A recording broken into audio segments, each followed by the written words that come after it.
Hi, happy Monday. Hope you're all okay. I look very tanned on this. I am quite tanned. Jane says I'm very tanned, but I look very tanned on screen. Hope you've had a lovely, lovely weekend, and I hope you get to enjoy some of this sunshine today. It was gorgeous to see so many of you at the monthly meetup today. It was a really, really good session. We talked about mindset, and I've had loads of messages after to say how much people enjoyed it, so that's pretty lovely. And one of the things we did do at the session today was we talked about other things that you'd like to know, so more ideas for stuff that I can train you on. And so one of them was where to market your business when social media is quiet, because we do tend to put a lot of focus on social media. Rightly so, it's an incredible platform for marketing, and almost all of you should be utilising this. But sometimes it goes a bit quiet on there, and there are other things that you can do. So I'm going to fly through this one today because I've got so many things I need to do before I go on the school run, and I don't know how I'm going to fit it in. So the very first one, and the one for me, which actually, if I had to choose between this and social media, I would pick this, is build and use your email list. You don't own social media. Your Facebook group, your Facebook page, your own personal accounts on there could be closed down at any point. Lots of you might remember when I got hacked a couple of years ago, and I lost everything in a heartbeat.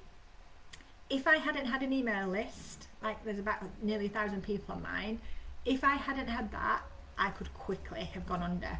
Now, stuff got sorted out in the end, but it was so traumatic. But having a way to contact people and stay in touch is absolutely vital, and you own your email list. This cannot be taken away from you. And bigger than that, the people on your email list have joined because they want to hear from you. Social media, you can't guarantee who is seeing your stuff. We have people buying followers, so they're getting followers in different countries to where they work, engaging with them. The stats are around less than 5%, or about 5% of your followers see your posts. Emails, completely different. If you get into people's inbox, everybody is seeing your stuff. So your email marketing list is so important. And the thing is, you can use social media to grow your email marketing list, but it is the highest way to convert, by far. You can share useful tips, you can offer updates, you can send in your sales stuff direct to people's inboxes, and they will pay attention. So please get your email address set up, your email list set up. The second way is get visible locally. Come out to networking meetings, go and see people, host your own small gathering, join local business groups. Real connections open real doors to real people. And we had a bit of a thing at networking again today about who have you worked with in here, who have you still not spoken to in here who might be able to help you, or you might be able to help. Those connections are everything, and they're my favourite part about running the networking that I do. So yeah, get visible locally. Even if your business can run all over the country, just like mine, being known locally is a massive step and something to definitely focus on if social media is a bit slow. Third is optimize your Google presence. So make sure you have Google Business Profile set up. Ask customers for reviews. Your local SEO is really, really powerful. If people are searching for dog walker near me, for example, you want to be able to come up on that, and Google is the way that you will do that. When people are searching with real buying intent, that's where you want your face to be. Okay.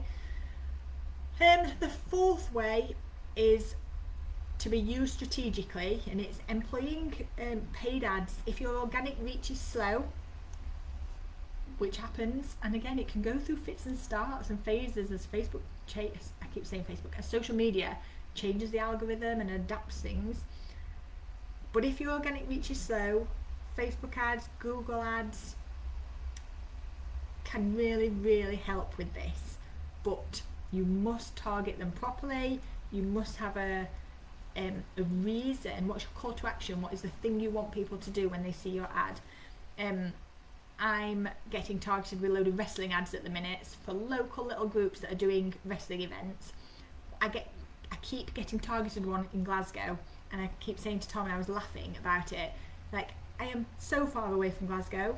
this is insane, and it's this, they are wasting their money every single time I see that ad, because I am not local enough for them. However, I've had ones from Mansfield, Dinnington, Dronfield, all of which are relevant, and we've booked 2 of them. Like, genuinely, these can work, but the Glasgow one, they are wasting money every time I see that. So if you are going to spend money on ads, make sure your targeting is right. If you're a wedding planner, you can target people who are, check that they're engaged on Facebook. There's no point targeting people who are married or single necessarily, but anyone who says they're engaged, you could target your ads specifically at those people within a geographical area if that's appropriate. But only enter into ads if you know what you're doing or you're willing to learn. Yeah. The 5th way, if everything's slow, is collaborate with other people. There are tons of women in this group, 800 odd, I think, 700 odd. Collaborate with some of them. Shout out, ask for help, ask for groups to go and talk in. See what joint ventures, joint stuff you could do. But collaboration, find complementary brands to team up, to give away, to cross promote. And this idea of shared audience is shared growth.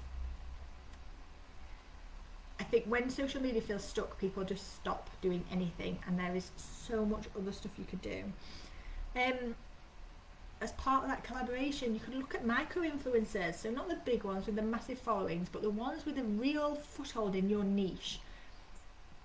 And these people are more important than we give them credit for. They're the ones who are often connectors, they know other people, and they're trusted creators who genuinely align with your brand. This is less about follow account, but more about real engagement, because you only want to work with people that want to work with you, that want to buy your product or service, that are properly engaged with you. Offline marketing still works. Like, this is number, what am I on, 7. Flyers, branded stuff, speaking opportunities, when they're done well, they can work. Now, this depends completely on what your type of business is. Like a coaching service, I'm not going to do well for flyering a coaching service, but a local event, perhaps I might. It still wouldn't be a broad enough niche for me, because I need specifically female business owners, and I don't know what houses they live in to go and flyer them. Dogs, for example, again, if I go back to a dog walker, you've got a high percentage rate that lots of the houses that you will leaflet have got dogs. So there are definite opportunities to be had for leafleting. However, this isn't a once and done kind of thing. People need to see you a few times, so it's likely that you might need to go to that house a few times before people remember you and decide to have a look at you. You're building know, like and trust all of the time, which means that this kind of marketing can be more expensive, and that's a consideration to take on board. Another one is join online communities, but with intention. You actually have to post in them. There is no point joining a Mums in Business group if you're not going to post there and share what you know and offer advice. But if you can get involved in LinkedIn groups or Facebook communities or forums where your ideal client hangs out and add value, you can promote later. If people start knowing that you're the person who does X, that's everything, and they will get to know that by the advice that you give. Later they will come to you for services, and having time to do lots of that stuff, really important. Number 9, refresh your website. So if your website is not impressing new visitors, let's have a little look at it. So we build websites here. I am more than happy to offer you a little website audit on stuff that I think could improve it. Just get in touch, but your website needs to be clear, easy to navigate. It needs to have the user experience in mind, which is really important, and then strong calls to action. What do you want people to do? But if social media is a bit quiet, make sure you're dealing with your website. Make sure you're doing the SEO on your website so you're found. There are lots of websites, and to be fair, we build websites and they don't come with an SEO package. That's an extra thing to think about. But that's exactly what we're talking about here. If social media is slow, what else can you be doing? SEO, getting found on search, making sure your website is attractive in the first place and tells people what you actually do. And the last one I'm going to talk about is pitch yourself for PR opportunities.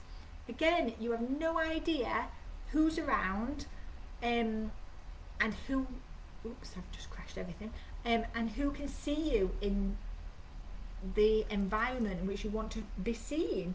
So reach out to podcasts or blogs. Ask if you can post a blog on someone else's website. We offer guest posting sometimes. Or magazines that align with your brand. Getting featured in the press is such a useful task, and as well as anything else, it builds credibility. So you get to say, I get to say I've been featured on BBC and Psychologies and a heap of other places. It's a great thing to be able to put on your website and to be able to talk about and to be able to share. A well-placed feature can build loads of credibility and attract the right audience.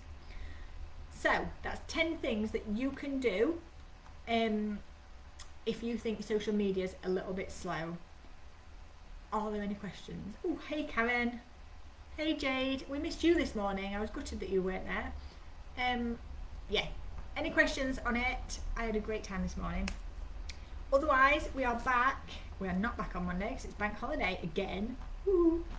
Yeah, we're not back for a fortnight, and then so we're back 2 weeks today with another Facebook Live. That day as well, we've got a session over at Whitwell called Lights Camera Action, where we've got Upwall Films coming in to show us how to use our phone cameras to make better videos, to take better photos, to understand the settings, to know what the heck we're talking about. So if you want to come to that session, you can find it on filterfreebusiness.com on the events, or drop me a message and I'll send you a link over for it. Right, otherwise I'm going to go and reply to a million messages that I need to do before I go on the school run. So thanks for joining me, and if you want anything, just drop me a message. Alright ladies.